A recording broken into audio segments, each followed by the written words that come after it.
पहली लिस्ट धर्मेंद्र प्रधान दोपहर 3 बजे पहुंचेंगे पटना। शाम 4 बजे एनडीए की संयुक्त प्रेस कॉन्फ्रेंस आयोजित है और एनडीए के बीच सीट बंटवारे का हो चुका ऐलान। आपको बता दें बराबर सीटों पर लड़ेगी बीजेपी और जेडीयू। चिराग पार्टी को 29 सीट, आरएलएम और साथ ही हम को मिली है 6 सीटें। तो बड़ी खबर आप तक पहुंचा रहे, बड़ी जानकारी। शाम 4 बजे एनडीए की संयुक्त प्रेस कॉन्फ्रेंस आयोजित, एनडीए के बीच सीट बंटवारे का हो चुका ऐलान। तो बड़ी खबर, बड़ी जानकारी आप तक पहुंचा रहे हैं। हमारे सहयोगी रजनीश लगातार हमारे साथ जुड़े हुए हैं। रजनीश, क्या कुछ जानकारी, आज पहली लिस्ट जारी हो जाएगी बीजेपी की ओर से?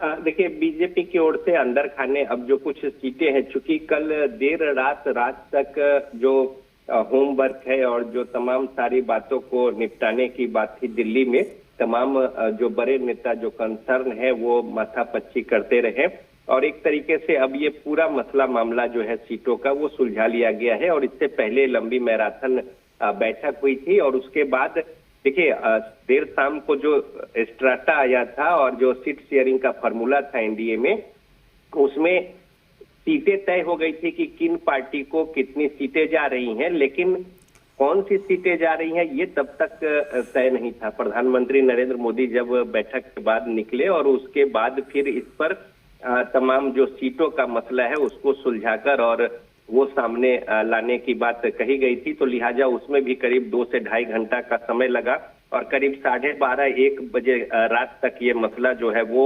सुलझाया गया और उसके बाद अपने अपने जो खाते की सीट है उस पर उम्मीदवारी को लेकर पहले से ही होमवर्क करके रखा हुआ है।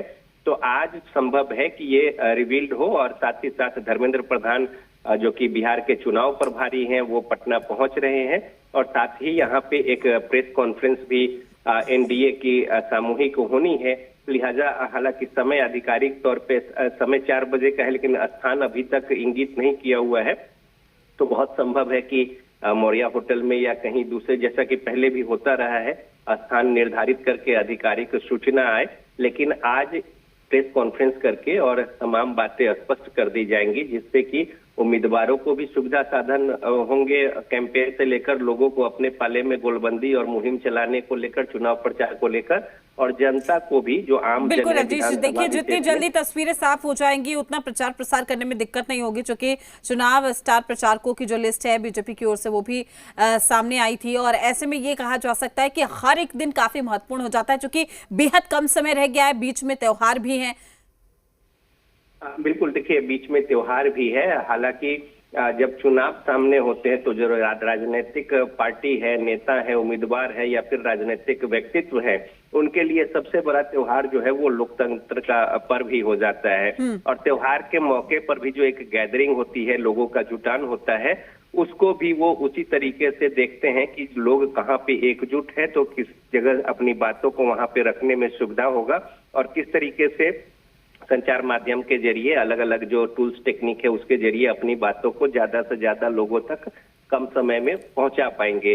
तो लिहाजा पहली प्राथमिकता अब जो राजनीतिक दलों की है, जो शेड्यूल्ड जो त्योहार है उसके इतर जो लोकतंत्र का त्योहार है उसको लेकर, और इसी कड़ी में तमाम बातों को दरकिनार करके दिन रात इसमें लगे हुए हैं। समय बेहद कम है और साथ ही 14 नवंबर तक परिणाम भी आ जाने हैं और उससे पहले जो 2 तिथियां हैं, प्रथम और दूसरे चरण की, और साथ ही साथ उससे पहले 2 दिन पहले चुनाव प्रचार बंद हो जाएंगे और आचार संहिता जिस तरीके से लगा है और चुनाव आयोग की जो गाइडलाइंस है उसके अनुसार, लिहाजा हर राजनीतिक दल और पार्टियां इसमें लगी हैं। समय बहुत कम है और जितना जल्द सब कुछ सामने आ जाएगा उतना बेहतर होगा प्रत्याशी, उम्मीदवार और साथ ही साथ पार्टी और गठबंधन, गठजोड़ जो है घटक दल, उनके लिए। ठीक है रजनीश, आपको शुक्रिया तमाम जानकारी साझा करने के लिए। अपडेट हम आपसे लेते रहेंगे।